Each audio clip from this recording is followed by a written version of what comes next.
Assalamualaikum warahmatullahi wabarakatuh. Selamat datang di Rivi Channel. Oke, pada kesempatan kali ini saya akan sharing terkait perubahan PKM di tahun 2022. Untuk PKM di tahun 2022 ini sudah dibuka ya. Nanti akan berakhir pada akhir Maret ya 2022. Jadi silakan teman-teman mahasiswa mulai berlomba-lomba untuk membuat proposalnya sekreatif mungkin untuk diajukan ke Simbelmawa. Tapi harus ingat, karena setiap tahunnya pasti selalu ada perubahan. Perubahannya itu tidak signifikan, biasanya hanya beberapa format atau beberapa nama saja. Nah, di sini saya akan share perubahan PKM di tahun 2022 dibanding dengan PKM tahun sebelumnya. Nah, ada beberapa perubahan. Yang pertama adalah nama PKM GFK. Yang sebelumnya adalah GFK, ini namanya berubah menjadi PKM VGK, yaitu Video Gagasan Konstruktif. Nah, di sini berarti nanti teman-teman jika menulis proposalnya, semua yang bernama PKM GFK berubah ya menjadi PKM VGK, baik diisi proposal maupun di lampiran seperti biodata, kemudian surat pernyataan, seperti itu diubah namanya menjadi PKM VGK, Video Gagasan Konstruktif. Kemudian PKM yang sebelumnya adalah GT, Gagasan Tertulis, berubah menjadi PKM GFT, Gagasan Futuristik Tertulis. Kenapa?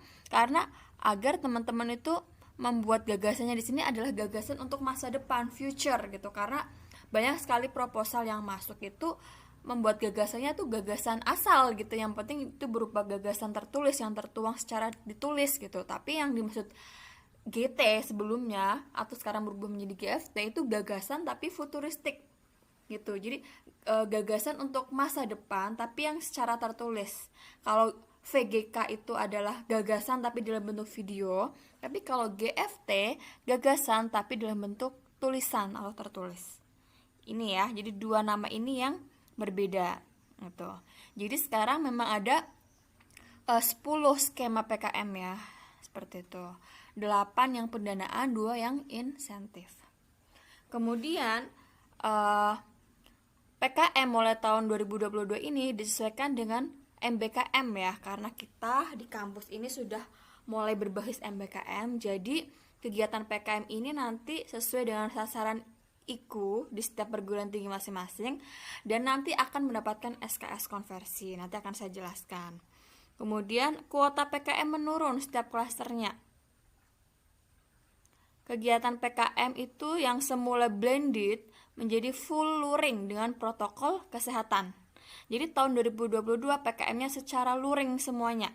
Kalau tahun 2020 itu full daring, kemudian 2021 itu blended ya, luring sama daring. Tapi tahun 2022 ini full luring, tapi tetap dengan protokol kesehatan. Kemudian bagian pendanaan juga berubah. Nanti akan saya jelaskan ya. Jadi pendanaan PKM 8 bidang itu 5-7 juta dan wajib ada pendanaan dari perguruan tinggi. Sedangkan insentif untuk PKM AI dan GFT itu adalah 2,5 juta. Kemudian di bab 4 itu format rencana anggaran biaya itu berubah di format rekapitulasi. Kemudian luaran wajib setiap skim PKM itu yang awalnya ada yang 3, 4, 5, sekarang untuk yang pendanaan itu luarannya sama, semuanya adalah 3 luaran wajibnya.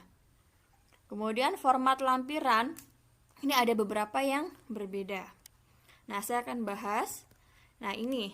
Jadi PKM itu yang pendanaan itu ada 8, yaitu PKM RE, RSH, PKMK, PKMPM, PKMPI, PKMKC, PKMKI, dan PKM VGK.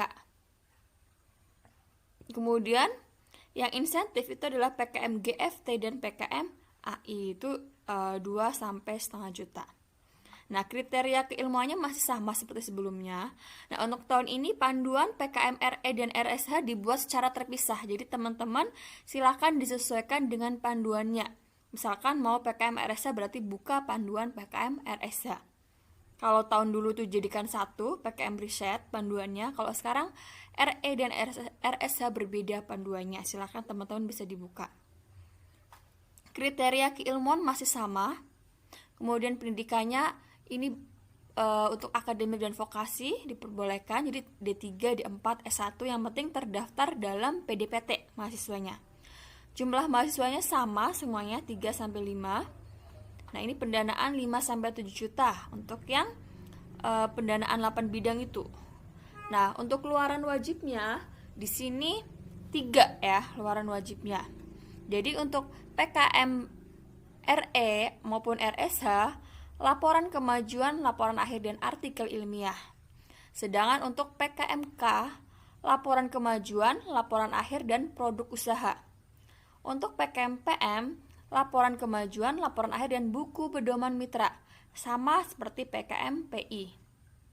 Kemudian PKMKC, laporan kemajuan, laporan akhir dan prototipe atau produk fungsional. Laporan PKMKI itu adalah laporan kemajuan, laporan akhir dan produk fungsional skala penuh. Dan terakhir PKM-VGK itu adalah laporan kemajuan, laporan akhir dan video YouTube. Jadi ini luaran wajibnya semuanya ada 3 yang pendanaan. Tapi kalau misalkan mau ditambahkan luaran tambahan itu boleh sunnah. Tapi yang namanya luaran itu kalau tertulis di proposal itu berarti janjinya harus ditepati nanti ketika lolos pendanaan. Seperti itu. Untuk PKM GFT itu hanya artikel gagasan, sedangkan PKM AI itu hanya membuat suatu artikel ilmiah. Nah, ini adalah sasaran IKU dan SKS konversi. Jadi nanti untuk yang 8 bidang ini, nanti ketika lolos tahap 1 bisa dikonversi 1-2 SKS. Nah, nanti perbedaannya di tahun 2022 ini, setiap tahap nanti akan diumumkan di akun simbol MAWA masing-masing mahasiswa. Kalau tahun sebelumnya itu pengumuman hanya yang lolos didanai saja, berarti yang tahap 2. Tahap 1 kita belum tahu, maksudnya lolos atau enggak, seperti itu lolosnya bagaimana. Nah, tapi kalau mulai tahun 2022 ini, ada pengumuman lolos tahap 1. Ketika lolos tahap 1, mahasiswa berhak mendapatkan konversi SKS 1-2 SKS. Kemudian nanti akan diseleksi lagi, karena seleksinya ada 2 tahap. Nah, ketika lolos didanai, nanti mahasiswa itu bisa konversi SKS-nya 3-5 SKS. Itu. Jadi nanti mahasiswa yang lolos PKM itu totalnya adalah 3-5 SKS yang bisa dikonversi. Nah, ketika mahasiswa tersebut lolos PIMNAS, nanti mendapatkan konversi SKS lagi, yaitu 2-3 SKS. Sehingga jika ada mahasiswa yang lolos sampai PIMNAS, total SKS yang bisa dikonversi sekitar 6-10. Itu untuk yang 8 bidang gitu. Jadi nanti tergantung perguruan tinggi masing-masing bagaimana cara mengkonversinya. Sedangkan untuk PKM GFT, jika nanti pengumuman lolos insentif, itu kan tahap 1 berarti. Itu 1-2 SKS. Nah, kemudian nanti ketika sudah laporan MONEF ya, gitu, PKP 2, nanti akan ada pengumuman lolos PIMNAS, itu mendapatkan konversi lagi 2-3 SKS. Jadi, mahasiswa yang lolos PKM GFT sampai PIMNAS nanti dapat konversi 3-5 SKS. Sedangkan PKM AI karena tidak masuk ke PIMNAS, hanya dapat dikonversi 1-2 SKS. Nah, ini adalah kebijakan terbaru PKM tahun 2022. Jadi, silahkan mahasiswa menyalurkan kreativitasnya agar nanti bisa dikonversi SKS-nya. Kemudian kuota PKM. Nah, kuota PKM ini juga setiap klasternya menurun ya. Sebelumnya yang klaster 3 itu sekitar 200, sekarang jadi 125. Klaster 1 kalau nggak salah 800 atau 700, sekarang jadi 400 kuotanya. Gitu. Jadi nanti ini berdasarkan kuota ya nanti kalau pengajuan setiap perguruan tingginya. Anggaran biaya. Nah, untuk anggaran biaya itu berubah ya. Untuk yang PKM pendanaan yang 8 bidang itu, Belmawa akan memberikan pendanaan 5 sampai 7 juta. Nah, pada tahun 2022 ini, perguruan tinggi wajib memberikan pendanaan ke mahasiswa PKM. Maksimal adalah 25%-nya. Berarti 25% dari 7 juta itu adalah maksimal 1.750.000. Kurang dari 25 diperbolehkan. Nah, pendanaan ini bisa dalam bentuk in cash atau in kind. Tapi yang penting jumlah uang ini masuk ke dalam rekapitulasi anggaran. Kemudian misalkan pihak lain atau institusi lain akan memberikan pendanaan, itu diperbolehkan. Sifatnya sunnah, tidak wajib. Yang wajib hanya perguruan tingginya. Nah, maksimal untuk pihak lain atau instansi lain adalah 10% dari 7 juta. Berarti 700.000 maksimalnya. Nah, berarti total anggaran itu di PKM itu adalah 9.450.000 maksimalnya. Seperti itu. Jadi, tahun sekarang perguruan tinggi wajib memberikan dana dengan maksimal 25%-nya. Jadi nanti mahasiswa jangan lupa di bagian anggaran itu dituliskan dari perguruan tinggi itu akan memberikan pendanaan berapa. Gitu.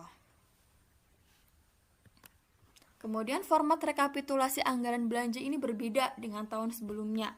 Kalau tahun sebelumnya hanya besaran dananya saja, kemudian totalnya berapa. Kalau sekarang ada sumber dananya. Jadi di sini nanti Belmawa mengetahui perguruan tinggi tersebut itu memberikan dana berapa di sini. Nah, ini formatnya baru ya. Nanti diikuti sesuai format yang terbaru 2022 seperti ini. Jadi ada tulisan sumber dana dari Belmawa, PT atau instansi lain. Jika tidak ada, dikosongi untuk instansi lain seperti itu. Dan di sini juga sudah ada maksimalnya. Bahan habis pakai maksimal 60%, sewa jasa maksimal 15%, transportasi lokal maksimal 30%, lain-lain maksimal 15%. Nah, ini yang berbeda format rekapitulasi anggaran belanja ini nanti masuk ke bab 4 ya, tabel 4.1. Kemudian di lampiran juga ada beberapa yang berbeda. Nah, yang pertama adalah surat pernyataan ketua tim pelaksana. Kalau yang sebelumnya hanya nama ketua, NIM sama prodi. Kemudian di sini kalimatnya hampir sama, ada materi 10.000 gitu. Tapi untuk yang tahun sekarang ditulis nama dosen pendamping dan perguruan tinggi. Ini saya contoh untuk yang PKM KC-nya seperti ini contohnya. Nanti teman-teman dibaca dulu panduannya agar tidak salah di bagian administrasi. Kemudian yang kedua adalah biodata dosen pendamping. Nah, untuk biodata dosen pendamping yang sebelumnya hanya identitas, riwayat pendidikan, rekam jejak, bagian riwayat pendidikan itu kalau nggak salah hanya jenjang dan di sini nama instansi saja.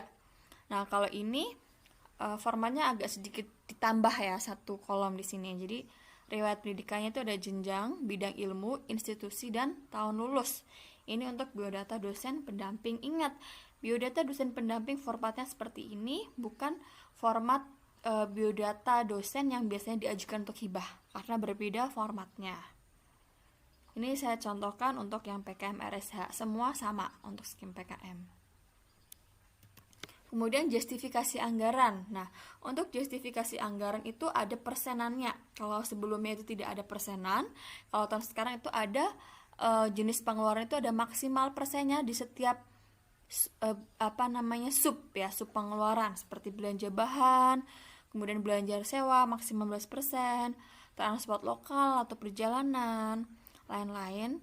Nah, sub totalnya berapa dan grand totalnya berapa. Nah, di sini formatnya seperti ini, hanya berbeda di bagian ini total ya. Kalau sebelumnya kalau nggak salah nilai di sini namanya, sekarang total. Nah, seperti itu mungkin yang bisa saya sampaikan perubahan-perubahan di PKM 2022. Sebelum membuat proposalnya, silakan teman-teman mahasiswa membaca buku pedomannya setiap skimnya ya. Karena ada beberapa yang berbeda seperti kayak metode tulisannya adalah tahap pelaksanaan yang di PKMKC.